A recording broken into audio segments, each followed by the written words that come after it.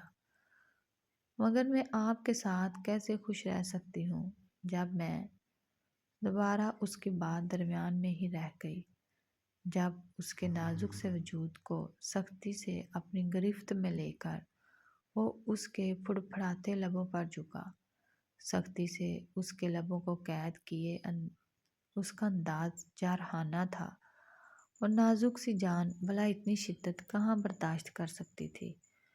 سانس اکھڑنے لگا، آنکھوں سے آنسو جاری ہو گئے جب وہ نہ جانے کیا سوچ کر پیچھے ہٹا۔ بیڈ پر گرا اس کے منہ دکھائی کا گفٹ سائڈ ٹیبل پر رکھ کر وفا کو کھینچ کے خود کے قریب کیا۔ بڑے مصروف سے انداز میں پنوں کی مدد سے سیٹ کیا دوپٹہ اس کے وجود سے الگ کیا۔ یہ آپ کیا کر رہے ہیں؟ وہ حیرت سے گنگ رہ گئی جب وہ آہستہ آہستہ اس کی ساری جیولری نکال کر ایک طرف رکھنے لگا۔ چہرے پر نرمی کا کوئی تاثر نہ تھا۔ آپ یہ سب کیوں کر رہے ہیں؟ پلیز میرے ساتھ ایسا مت کریں۔ اب صحیح معنوں میں اسے اپنی بے وقوفی کا احساس ہو رہا تھا۔ 2 بار وہ یہ سوال کر چکی تھی، مگر التمش کے ماتھے کے بل وقت بہ وقت بڑھتے جا رہے تھے۔ اسے بیڈ پر لٹا کر اس نے لائٹ آف کر دی۔ نہیں، لائٹ آف کرتے ہی اس کے سارے ارادے وفا کی سمجھ میں آ گئے۔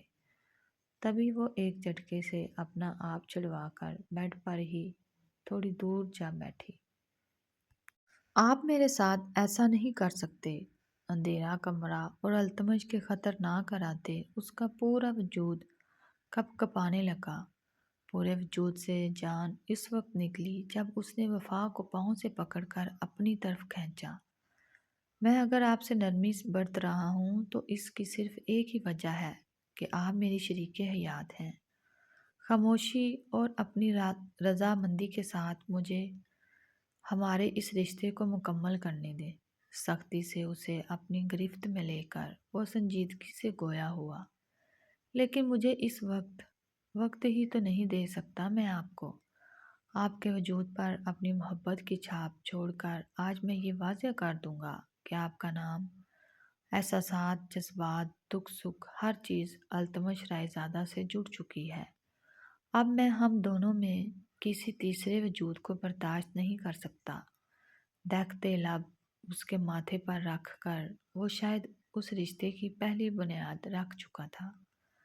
نازک سے لبوں پر وہ ایک بار پھر پوری شدت سے جھکا، اپنی سانسیں اس کی سانسوں میں انڈیلتے ہوئے۔